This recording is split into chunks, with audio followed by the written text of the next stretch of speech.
नत्वा वीरं जिनेश्वरं। पंच परमेष्टि भगवान की, देवादिदेव 1008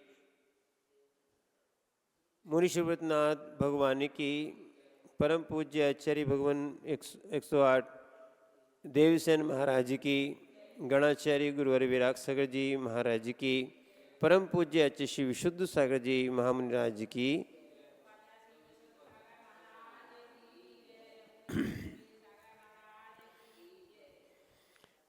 यहाँ पर आचार्य भगवान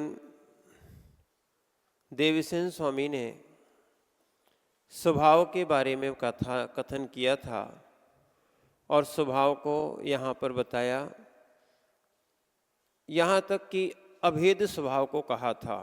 सूत्र नंबर 113 में हो गया था कि गुण पर्याय से गुण पर्याय द्रव्य से, द्रव्य गुण पर्याय से भिन्न नहीं होता।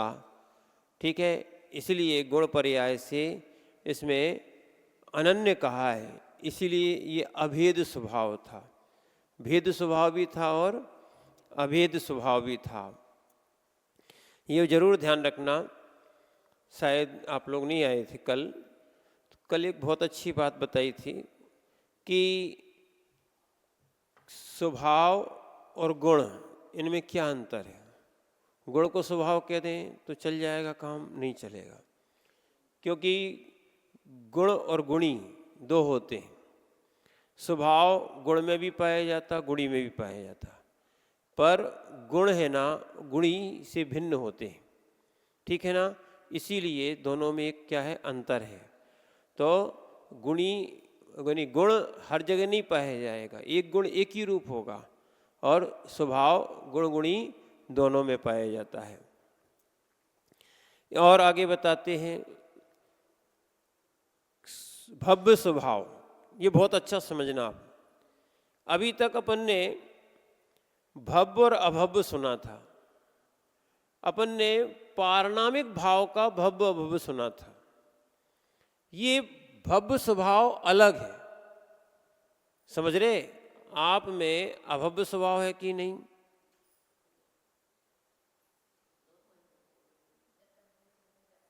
क्या है?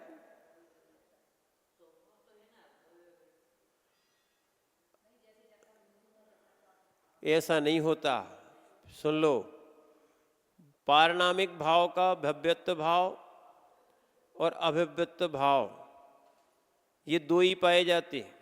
कौन से रहते? तो तीन हैं, जीवत्व भाव, भव्यत्व भाव, अभव्यत्व भाव। एक जीव में जब तक मोक्ष नहीं होता दो पाए जाते। जीवत्व तो सब में रहेगा, या तो भव्य रहेगा या अभव्य रहेगा। भव्य कभी अभव्य नहीं होता, अभव्य कभी भव्य नहीं होता। अब आए आपको समझ में? नहीं तो ऐसा नहीं कि जब तक मोक्ष नहीं हो रहा है तब तक अभव्य। इसीलिए तो कह रहे आप, क्या है, बहुत सारे ये छोटे ग्रंथ को छोड़ देते हैं, सीधा बड़ा ग्रंथ पकड़ लेते हैं। क्या है, पहले जीव कांड आदि भी पढ़ना चाहिए, समझना। ये मार्गणा आदि भी पढ़ना चाहिए, इन सब में ये चीजें निकलेंगी। क्या है, भव्यत्व भाव, अभव्यत्व भाव और जीवत्व भाव। पारणामिक भाव के तीन भेद कौन कौन से? पर यहां वो भव्य स्वभाव अभव्य स्वभाव पारणामिक वाला नहीं। यहां भव्य स्वभाव अभव्य स्वभाव पारणामिक वाला नहीं है। जो सुनना, जो जीव भव्य होगा वो कभी अभव्य नहीं होगा, जो अभव्य है वे कभी भव्य नहीं होंगे। नियम है। क्या है, ऐसा स्वभाव ही पाया जाता है। ऐसे भी जीव हैं जो कभी सिद्ध नहीं बनेंगे या जिनको सम्यक्त नहीं होगा। ऐसे कौन से जीव हैं? अभव्य जीव। जैसे ठुर्रा मूंग, ठुर्रा मूंग कभी सीजेगी क्या? नहीं सीजेगी। उगेगी क्या? नहीं उगेगी। कुछ नहीं हो सकता उसका, मात्र उसको पाउडर बना के ही काम में उपयोग, यानी पापड़ या कोई भी बना के काम कर सकते, बाकी उसका कोई काम। ऐसे ही अभव्य जीव ऐसे हैं, चाहे इसी अपेक्षा से लिखा है विचारित भी क्यों ना ले ले, पर उनका गुण स्थान पहला ही रहता है, वे चौथे तक पहुंचते ही नहीं, दूसरे तो उतरने वाले रहते हैं, ठीक है ना, तीसरा भी वो नहीं पहुंच पाएंगे, यानी पहले से अभव्य जीव आगे नहीं बढ़ता, नियम है ये, चाहे वो मुनि भी बन जाएं। और मुनि भी बनते हैं तो उद्देश्य देखो, बहुत सारे लोग धर्म ध्यान करते हुए मिलते हैं, क्या है, जब धर्म ध्यान करते हुए मिलते हैं तो इसका अर्थ ये नहीं समझना कि सारे लोग कर्म क्षय के उद्देश्य से ही धर्म ध्यान कर रहे हैं। बहुत सारे लोग हैं संसार में, बहुत सारे ऐसे लोग हैं जो मात्र संसार का सुख चाहते हैं। ऐसी अभव्य जीव समय सार जी तक में लिखा, धम्मम भोग निमित्तम न तो कम खयम, 275 नंबर की गाथा है, आगे निकलेगी मिलेगी समय सार जी में, तो उसमें लिखा है वो कर्म का क्षय उद्देश्य से क्या है, चारित्व को धारण नहीं करता, क्या है, हमें आगामी भोगों की आकांक्षा के लिए ही वो क्या करेगा, धर्म ध्यान करेगा कि मंदिर आएंगे तो स्वर्ग मिलेगा, मंदिर आएंगे तो वैभव मिलेगा, कहीं ये ग्रह दूर हो जाएंगे या हो जाएगा, आत्म कल्याण की भावना से नहीं आता। जैसे व्रत है, उपवास है, बहुत सारी चीज़ें हैं, करना चाहिए आत्म कल्याण की भावना से, पर क्या है, ये नहीं समझना चाहिए कि हमारे लिए ये मिलेगा इसलिए कर रहे हैं, माने उस प्राप्ति का उद्देश्य ही था कि हमें, माना कि किसी की दुकान नहीं चल रही थी, किसी के बच्चे नहीं हो रहे थे, किसी के अभी वर्तमान में, इसके लिए अपना रहे थे, और जब हो गया तो अब क्या करना, ऐसा नहीं है। ऐसे ही अपन को धर्म करना चाहिए कर्म क्षय के लिए। तो अभव्य जीव भी क्या है, भोगों के लिए ही धर्म ध्यान करेगा, धम्मम भोग निमित्तम ना तो कम खयम। और भव्य जीव क्या है, दोनों प्रकार के भाव कर सकता है, ठीक है ना, आत्मकल्याण की भावना भी हो सकती है और भी भाव हो सकते, ऐसा कोई नियम नहीं है, तो इसीलिए वो दोनों कर सकता है, पर ये दोनों नहीं कर सकता, कौन, अभव्य जीव। पर अब ये नई चीज सुनो, भव्य स्वभाव अभव्य स्वभाव, क्या है, भव्य स्वभाव अभव्य स्वभाव। भव्य स्वभाव का अर्थ होता है, भव्य यानी परिणमन की योग्यता होती है, उसको भव्य स्वभाव, ठीक है। और दूसरा है, परिणमन की योग्यता तो है, परिणमन करते करते द्रव्य जो है ना दूसरे रूप नहीं बदलता, यानी जीव परिणमन तो करता है, प्रत्येक समय में उत्पाद व्यय द्रव्य चलता है, परिणमन हो रहा है, पर ये जीव कभी अजीव नहीं होगा, जीव कभी अजीव नहीं होगा। परिणमन स्वभाव को भव्य स्वभाव, अपरिणमन स्वभाव को अभव्य स्वभाव, ये यहाँ पर कहा जा रहा है। नहीं तो आप तत्वार सूत्र का भव्य अभव्य स्वभाव यहाँ ले लो, ठीक है ना। तो इसीलिए इस चीज़ को अच्छे समझो, नहीं तो वो वहाँ का विषय यहाँ नहीं लगाना। ये वो पारणामिक भाव था, भव्यत्व भाव पारणामिक भाव था, ये भव्य स्वभाव है, क्या है, ये भव्य स्वभाव है, ऐसा यहाँ पर बता रहे हैं। तो यहाँ बताया है सूत्र नंबर 114 में, कौन सा, भव्य स्वभाव, भावी काले परस्वरूपाकार, परस्वरूपाकार, परस्वरूपाकार भावनात् भव्य स्वभावा, भावी काले परस्वरूपाकार, परस्वरूपाकार भावनात् भव्य स्वभावा। पढ़िए,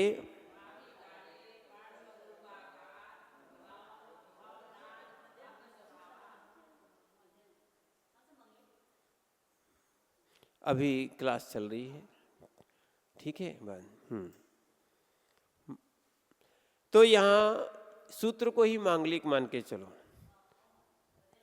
तो हाँ, भावी काल में पर यानी आगामी पर्याय रूप होने से भव्य स्वभाव है। भव्य यानी परिणमन स्वभाव। कौन सा?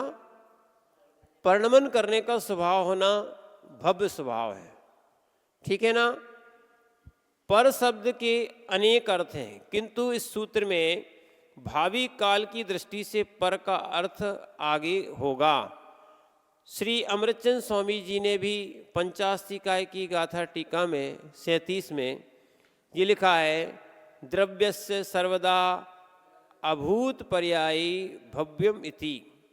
यानी द्रव्य सर्वदा अभूत यानी भावी पर्यायों से भव्य है, अर्थात भावी पर्याय रूप होने योग्य है, अतः द्रव्य में भव्य स्वभाव है।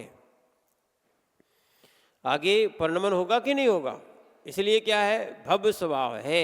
नए चक्र में भी कहा है, होने योग्य अथवा परिणमन करने योग्य वह भव्यत्व है, और उस भव्यत्व के भाव से विशिष्ट द्रव्य क्या है? भव्य है। भाव नहीं, उसको सुधार लो आप।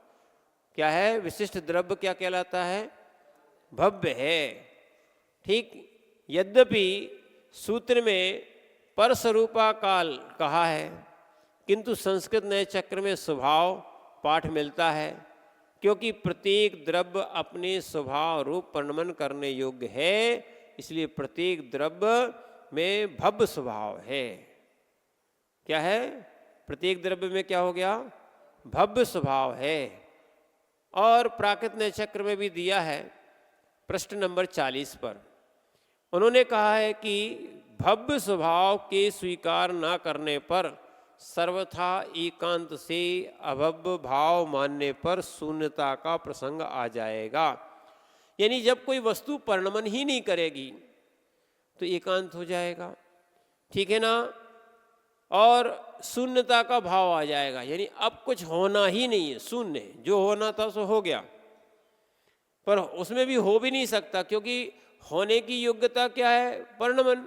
ना होने की योग्यता अपरिणमन स्वभाव है, और जबकि जो भी हो रहा है वो परिणमन के कारण ही हुआ है। ठीक है? और आगे हमेशा ऐसे ही रहेगा तो वो नित्य कहलाता है। तो वो ऐसा मानने पर सर्वथा एकांत से अभव्य मानने पर शून्यता का प्रसंग आ जाएगा, क्योंकि अपने स्वरूप से भी अभाववान अर्थात नहीं होगा। समझ रहे आप बात को? ऐसा यहाँ पर आचार्य महाराज ने लिखा है। और भी समझते हैं, संस्कृत नए चक्र इस सूत्र का पाठ निम्न प्रकार होना चाहिए। उन्होंने ऐसा लिखा है, भावी काले स्वभाव नहीं, स्वस्वभाव भावनात् भव्य स्वभावा नहीं, भव्य स्वभावत्वम। ये संस्कृत नए चक्र में उन्होंने ऐसा कहा है, पर दोनों प्रकार के उल्लेख मिलते हैं, अपन वैसा भी पढ़ सकते हैं। कौन सा? भावी काले परस्वरूपाकारा भव्य स्वभावा, ये आपकी 114 नंबर का सूत्र था। ऐसी अभव्य स्वभाव भी है। ठीक है ना? कैसा? अच्छा ये बताओ, अपने अंदर अभव्य स्वभाव है कि नहीं? वो आप लोग यही कहोगे, अपने अंदर अभव्य स्वभाव नहीं है। अभी बता रहे आपको, आपको मानना ही पड़ेगा। क्या है? यही तो अभी तक हमने आपको इतनी रामायण इसलिए सुनाई थी कि आप लोग जो है ना अपने मानस को बदल लो। ठीक? भव्य पारणामिक भाव का नहीं है, भव्य स्वभाव की बात कर रहे हैं। सुनो, अगर भव्य स्वभाव अभव्य स्वभाव नहीं मानोगे तो एक द्रव्य दूसरे द्रव्य रूप हो जाएगा, और वो कभी तीन काल में होता नहीं। ठीक है ना? अब देखो फिर से कह रहे हैं, सूत्र नंबर 15वां, अभव्य स्वभाव। अब देखो फिर से, आपने अभी सूत्र आगे के, आप लोग यहाँ के हो इसलिए वहाँ के नहीं पढ़े हैं। जीव और पुद्गल के अंदर निर्वेद सागर जी कितने स्वभाव पाए जाते हैं? कितने पाए जाते हैं? कितने? जोर से बोलो। 21 स्वभाव पाए जाते हैं। कितने? हाँ, एक आध नहीं, देखो द्रव्य में, फिर से सुनो, द्रव्य में क्या है, अनंत गुण होते हैं और अनंत पर्याय होती हैं और अनंत स्वभाव होते हैं, एक आध नहीं होते। अभी तो ये 21 की बात बताई, ठीक है ना। इसीलिए ये मंगलाचरण में ही अपन पढ़ते हैं, गुणानाम विस्तरम बक्षे स्वभावानाम तथैव च पर्यायाणाम विशेषेण नत्वा वीरम जिनेश्वरम। ये इसी पे बात चल रही है। तो भव्य स्वभाव भी है, अब 21 में भव्य स्वभाव भी है, पूरे ही है, भव्य स्वभाव भी है और अभव्य स्वभाव भी है। कैसे है, अब आगे पहले सूत्र पढ़ लो फिर समझाते हैं। कालत्रयेपि पर स्वरूपाकारा भावना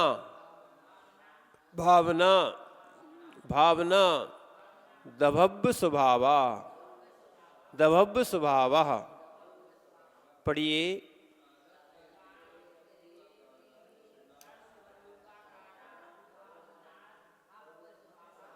अब सुनो, यहां कह रहे हैं कालत्रयेपि, माने 3 काल में भी।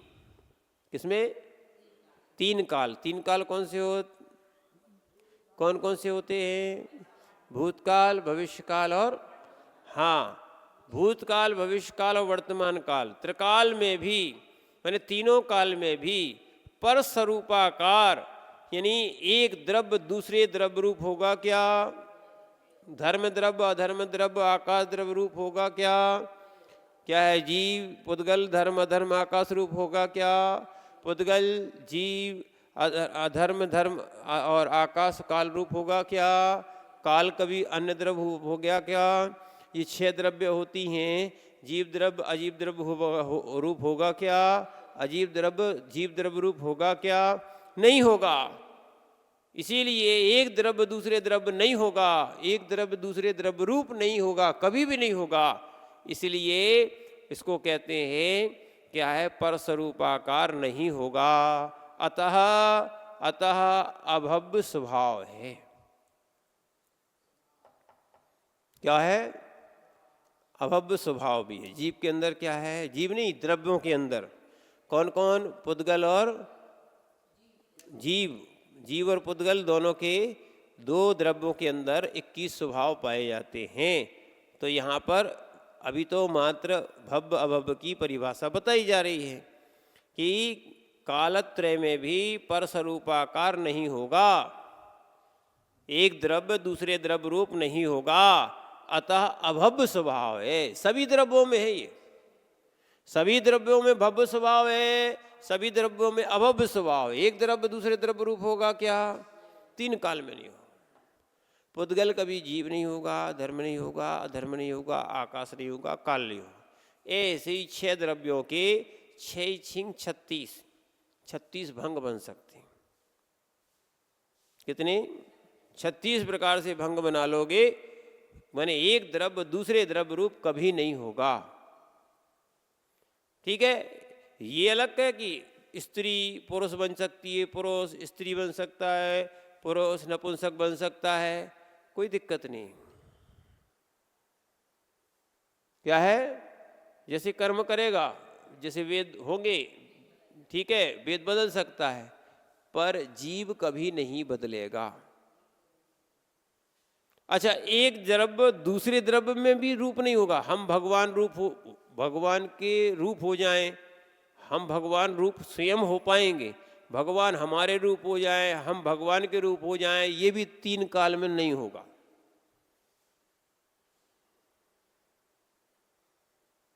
क्या है? लगता जरूर है। अब पुद्गल भी, ये पुद्गलों से बना हुआ है, ये पुद्गल से बना हुआ है, पुद्गल से ये संगठित है, फिर भी प्रत्येक परमाणु स्वतंत्र है। प्रत्येक द्रव्य, प्रत्येक जीव क्या है? स्वतंत्र है। एक द्रव्य दूसरे द्रव्य रूप नहीं होगा। अभी अपन कर्म के कारण संसार में हैं। 4 प्रकार के अभाव होते हैं। कौन कौन से? प्राग भाव, प्रध्वंसा भाव, अन्योन्या भाव और अत्यंता भाव। यहाँ अत्यंता भाव की बात चल रही। कौन सी? एक द्रव्य दूसरे द्रव्य रूप नहीं होगा। अत्यंता भाव, एक द्रव्य में दूसरे द्रव्य का अत्यंत भाव है, ऐसा समझना चाहिए। देखो इसमें गाथाएं भी दी हैं और उनको अपन समझेंगे। पंचास्ती काय जी की इनमें गाथाएं भी आई हैं। तो यहाँ बताते हैं अनादि विशेष अर्थ में अनादि काल से छह द्रव्य एक क्षेत्र अवगाह हो रहे हैं। लोक में छहों द्रव्य रहते हैं, एक साथ रहते हैं, एक क्षेत्र अवगाह यानी एक साथ रहते हैं, किंतु किसी द्रव्य के एक प्रदेश का भी अन्य द्रव्य रूप परिणमन नहीं हुआ है। किंतु किसी भी द्रव्य के एक प्रदेश का भी, पूरे प्रदेश नहीं, एक प्रदेश का भी अन्य रूप परिणमन नहीं हुआ है। इस बात को स्वयं ग्रंथकार यानी पंचास्ती काय में उद्धृत करके हुए बतलाते हैं। यानी आचार्य भगवान कुंद कुंद स्वामी ने ये पंचास्ती काय जी ग्रंथ लिखा है, उसमें 7 नंबर की गाथा है।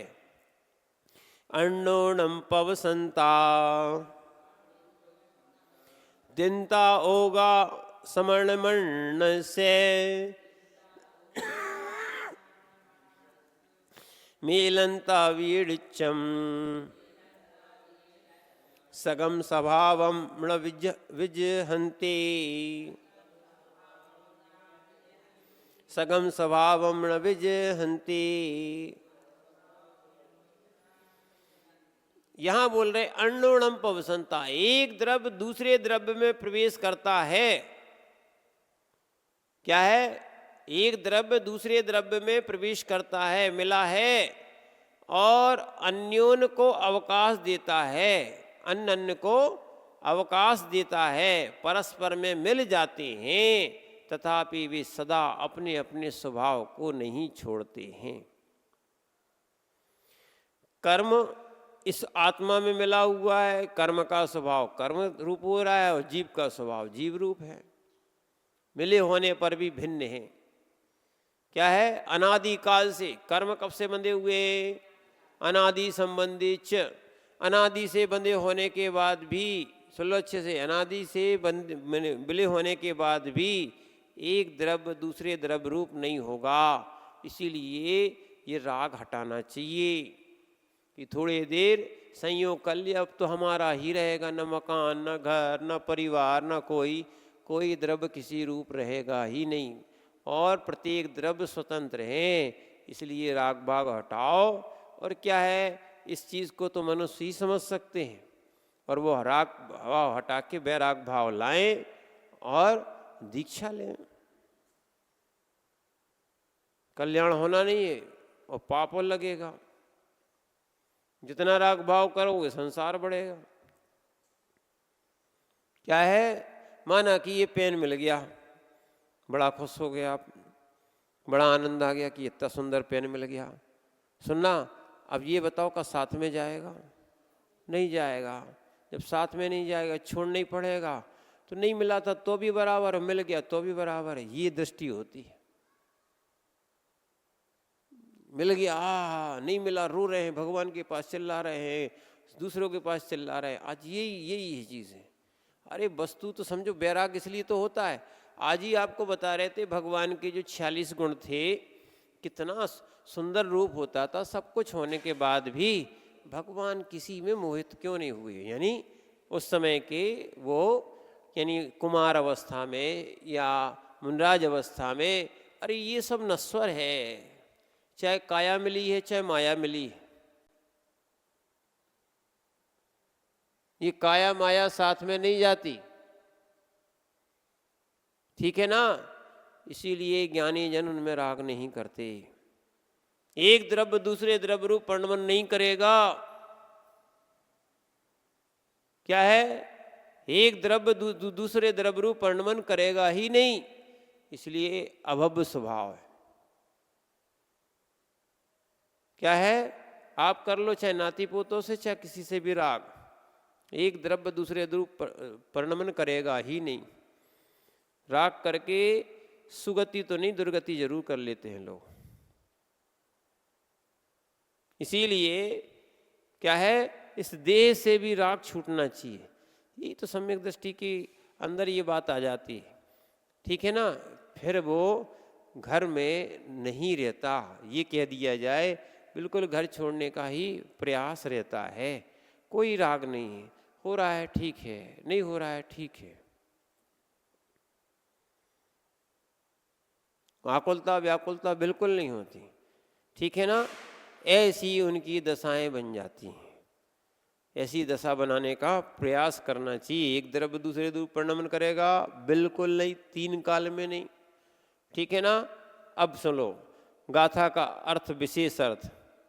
जीव और पुद्गल परस्पर में एक दूसरे में प्रवेश करते हैं, करे ही है।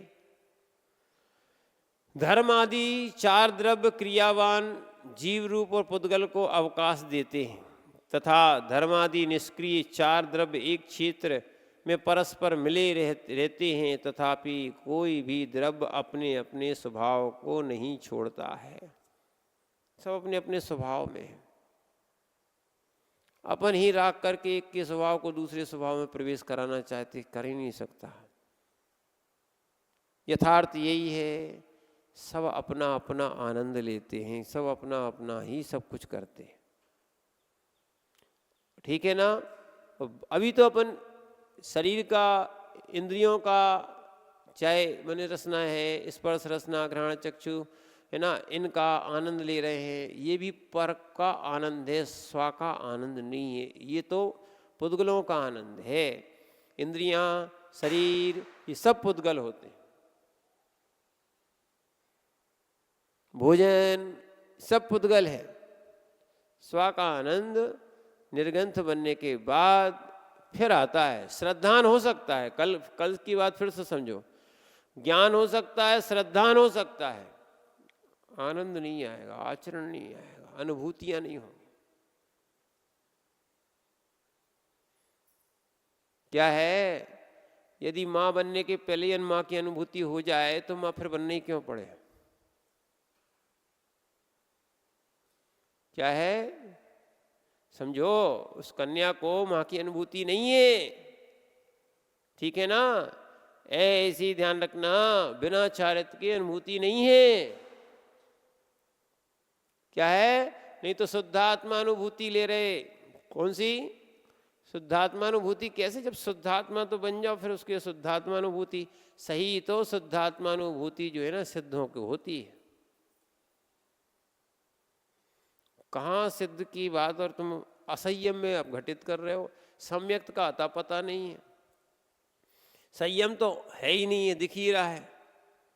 तो अगर ऐसी अनुभूति आने लगे, हम तो आपसे फिर से कह रहे, बिना रसगुल्ला खाए रसगुल्ले की अनुभूति आ जाए, आ सकती क्या? अरे ज्ञान हो सकता रसगुल्ला है, ठीक है ना, श्रद्धान कर लोगे हाँ रसगुल्ला है, पर रसगुल्ले के बिना खाए रसगुल्ले की अनुभूति होती क्या? और ये भी कहते एक बार तो खा लिया, तब रोज रोज क्यों खाना, बार बार क्यों खाना? पर नहीं, मन तो कहता फिर अनुभूति लेना, फिर अनुभूति लेना। तो जब रसगुल्ले की अनुभूति बिना खाए नहीं मिलती है, तो फिर आत्मा की अनुभूति बिना चारित्र धारण किए कैसे मिलेगी? अच्छे समझो आप। क्या है, ये भ्रम है, भ्रम, ठीक है ना, ये भ्रम है, भ्रम। इसीलिए अगर ऐसा ही हो जाता तो क्यों तीर्थंकर भगवान घर में ही बैठ के उनका मोक्ष हो जाता, काय को अनुभूति ले लेते, क्यों संयम को धारण किया? यथार्थ बात आपको क्या बताएं, हम तो महाराज का भी उदाहरण देते हैं, निर्वेद सागर जी का। इनसे बोलते थे कि ये लोग ब्रह्मचारी थे ना, जब ब्रह्मचारी में भी उनको महाराज की अनुभूति नहीं आती थी, कितने ही महाराज के पास रह ले, घर का राग लगा रहता था। और जैसे ही संस्कार हुए, फिर जैसे ही क्षुल्लक जी बने या मुनि बने, फिर क्या हुआ? अरे हम लोग को अनुभूत है ना, इसलिए कह रहे हैं। जब तक संस्कार नहीं होते इतना अंतर आ जाता, संस्कार नहीं होते। कोई लोग बोलते कपड़े उतारने से क्या होता है, अरे कपड़े उतारो तब समझ में आएगा कि क्या होता है। क्या है, घर में बैठे बैठे वो अनुभूति हो ही नहीं सकती। क्या है, जो दशा की अनुभूति आप ले रहे हो, अब ले रहे हो, वो दशा नहीं बन पाती। इधर तक पहुंचना भी बहुत मुश्किल होता है। साधकों को भी बोल रहे, अगर वे भी घर तो छोड़ दिया, राग नहीं छूटता है, वे उन्हीं अनुभूति में डूबे हैं, तो उनको मुनि का आनंद नहीं आता। और जिनने घर ही नहीं छोड़ा उनको का आएगा आनंद, ये बताओ। हम लोग को भी कोई बहुत माने बड़े संग में रहे, आचार्य के पास भी बहुत से वृद्ध साधु रहते थे और भी हैं, हम लोग के भी साथ में रहे। हम उनसे बोलते थे घर तो छोड़ दिया है, अब राग छोड़ो, संबंधियों का राग भी छोड़ो। अब तो साधु और साधक देखो, जब तक राग नहीं छूटता है। अब पहले तो असंयम बैठा है, सबसे बड़ी बात तो राग है, तभी तो असंयम बैठा है। क्या है, सारे भिखारी कोई दीक्षा नहीं ले लेते। क्या है, बहुत से लोग भिखारी बन जाएंगे और कुटते रहेंगे, पिटते रहेंगे, सुनते रहेंगे, सुनाते रहेंगे, डले रहेंगे, है ना, पर वे दीक्षा नहीं ले सकते। समझो आप बात को, बड़ी मुश्किल से योग बनता है जब जिसके अंदर वैराग आता है वो चीज छोड़ता है। और जिसका छूटा है तो बहिरंग राग तो दिखता है, बहिरंग राग छूटा है, बहिरंग संयम आया है, धीरे से अंतरंग भी आता है। और जिनने छोड़ा ही नहीं है वे कि हम तो भरत जैसे बैरागी हैं, ठीक है, अपने आप को कहते रहो। वो थोड़ी सी वस्तु जाए तो आकुल व्याकुल परिणाम होते हैं, ठीक है ना। तो इसीलिए ये सब क्या है, इन बातों को समझना बहुत आवश्यक है। तो ये भले कोई कह ले, पर भव्य स्वभाव अभव्य स्वभाव, अब तो समझ गए आप, मिलने के बाद भी मिले नहीं होते, ठीक है ना।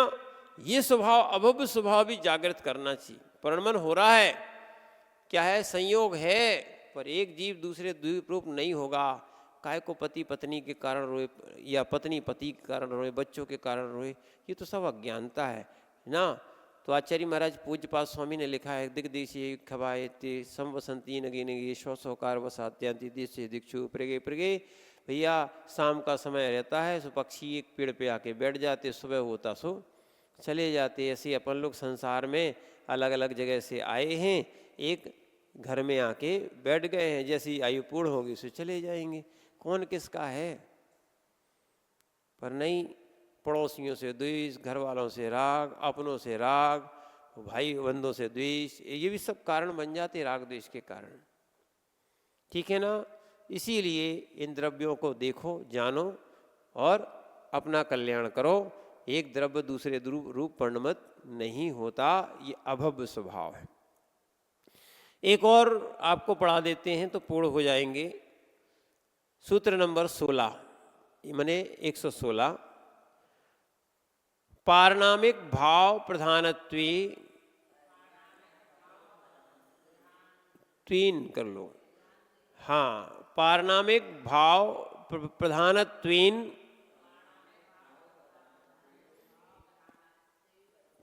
परम स्वभावः, परम स्वभावः, यानी पारनामिक भाव की प्रधानता से परम स्वभाव है। क्या बता रहे, पारनामिक भाव की प्रधानता से परम स्वभाव है।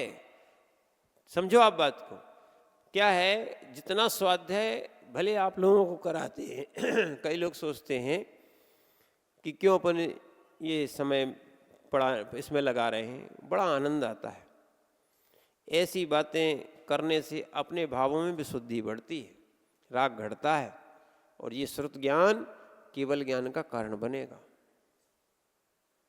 क्या है, कई लोग सोचते हैं कि सुनने से होता क्या है, वे तो सुना देते हैं, कई लोग सुन भी लेते हैं, इस कान से सुनते इस कान से निकाल लेते हैं, पर नहीं, जैसे एक चित्र देखने के बाद, सुन लो अच्छे से, एक चित्र देखने के बाद अशुभ होता है तो जीव जल्दी ग्रहण कर लेता है, वो चित्त में उतर जाता है।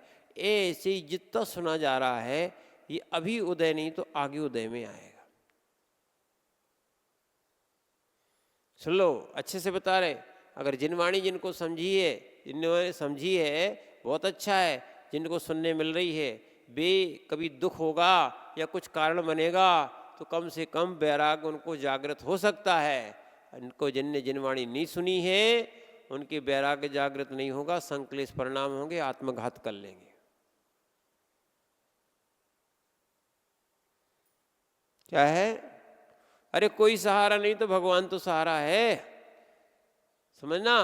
जिसने कोई सहारा ही नहीं बनाया उसका कौन सहारा होगा? ठीक है, तो इसीलिए ये चीज समझना कि अपने पारणामिक स्वभाव की प्रधानता से परम स्वभाव है। क्या बोल रहे? पारणामिक भाव की प्रधानता से परम स्वभाव है। अब विशेष दिया है, इसको अच्छे से अंडरलाइन कर लेना या दिमाग में रख लेना। अपने स्वभाव से रहना या अपने स्वभाव से होना पारणामिक स्वभाव है। उस पारणामिक भाव की मुख्यता से परम स्वभाव है। क्या है? अपने स्वभाव से रहना। जैसे जीव का स्वभाव ज्ञान दर्शन, पुद्गल का स्वभाव स्पर्श रस गंध वर्ण, है ना, धर्म का स्वभाव गति रूप। तो ये अपने अपने स्वभाव में रहते हैं, यही इनका परम स्वभाव है।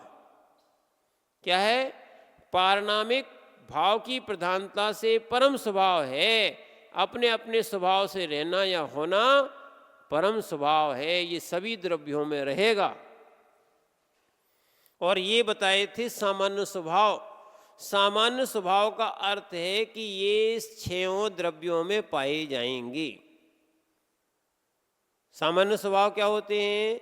सारे द्रव्यों में पाए जाते हैं, ठीक। और कुछ ऐसे हैं जो दोनों में चलते हैं, जैसे मूर्त अमूर्त और भव्य, अरे मूर्त अमूर्त, चेतन अचेतन। तो ये भी सामान्य में भी आते हैं और विशेष में भी आते हैं।